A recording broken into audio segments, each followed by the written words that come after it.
Okay, so welcome back once again, guys. Now, in my previous lecture, I was talking about MySQL connected with the Node.js. Now, let's try to talk about the same thing with respect to a Python. Yeah. So, how with the help of Python, I will be able to do the exact same thing which I have shown you with respect to a Node.js. It's very easy. So, let's try to open up a new instance of VS Code, and let's go over here and try to create a new folder. So, here maybe inside this code, Python underscore MySQL. Okay, so fine. Let's try to go inside this particular folder. I can try to use a Jupyter notebook. That's also fine. And I can try to use maybe a .py file. That's also fine. So maybe I can try to create a Jupyter notebook. So here, MySQL underscore Python dot ipynb. Yeah. So iJupyter IPython notebook I'm able to create. Select kernel, so you can try to select any of the environment, and once you are able to do that, so we have to install something over here. So we have to install a connector, a kind of a driver. Yeah, so pip install MySQL connector Python. Now just install this much, and this is the only installation which is required. Apart from that, nothing is required to connect your Python with the MySQL. So simple, pip install MySQL connector and Python, and then what we have to do. So just try to do a import import import basically MySQL dot connector connector. Yeah, connector. Fine. So just try to do the import of this one, and once you are able to do the import, right? Once you are able to do the installation, the above one, and then once you are able to do the import, you are good to go. Yeah. So now here you have to write that MySQL dot connector dot connect. Yeah, and inside that, so you can try to write the exact same thing that you have written inside a node.js. Yeah, so here you can try to write your host. So my host is, let's suppose, local host, local host, local host. So this is going to my host, then user. So my super admin user was basically a root user which I have been using, so I can write that. Password basically, so password is same, admin 12345 again at the rate. This is my password, yours will be different.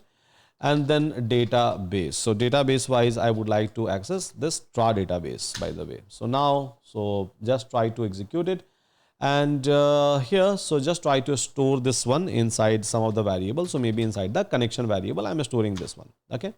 Now, so I have to basically check that connection is fine or not. It is able to establish a connection with my database or not. So connection dot cursor cursor I can try to call, and yeah, so it looks like I'm able to establish the connection. So just try to store it inside a variable called as cursor. Okay. So just try to store it inside some of the variable. Now, so above part is done. I don't have to touch that part. I can back to back come over here and then execute my query. For example, so this is the connection variable, and cursor is calling this one. So I can try to call directly cursor cursor dot execute execute, and execute what? So let's suppose execute select a star from okay, select star from basically transaction table, and then inside this table I have a transaction database. Inside that I have a accounts table. So transaction database and then accounts table. So select star from this one. Okay, great. Now just execute it.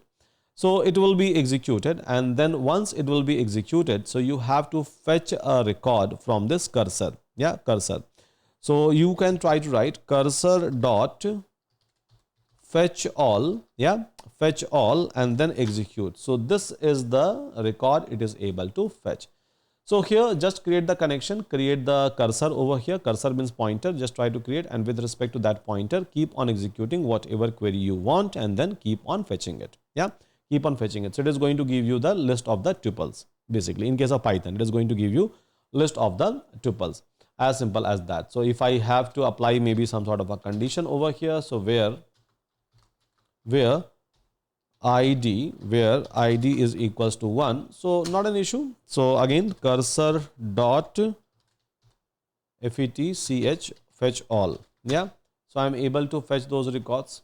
So you can execute anything or everything just in this way. Yeah, just in this way. So from Python itself, you will be able to query your SQL server. Yeah, SQL server, even if it is available on like some cloud platform. So this is the only thing which is going to change: host, username, password, and DB. That's it. Apart from that, nothing is going to change. Now, if I have to close the cursor, so maybe I can try to call cursor cursor dot close. So it will close the pointer, by the way. And then if I have to name cur, it's a cursor. So it will try to close the cursor, and then if I have to close the connection, so maybe connection dot close. So it will try to close the connection. Means the connection which I have opened up over here with this details, and the cursor which I have created with the connection. So I'm going to just close it one by one. That's it. So it's very easy peasy kind of a stuff, guys, to connect your Python and your like MySQL or any other SQL system, or even any other NoSQL system. It's very easy. It's like just a single line of a template you have to call, and then you will be able to do it. So with that, guys, thank you so much, everyone. Take care. Hope you are learning a lot, and see you again in my next lecture.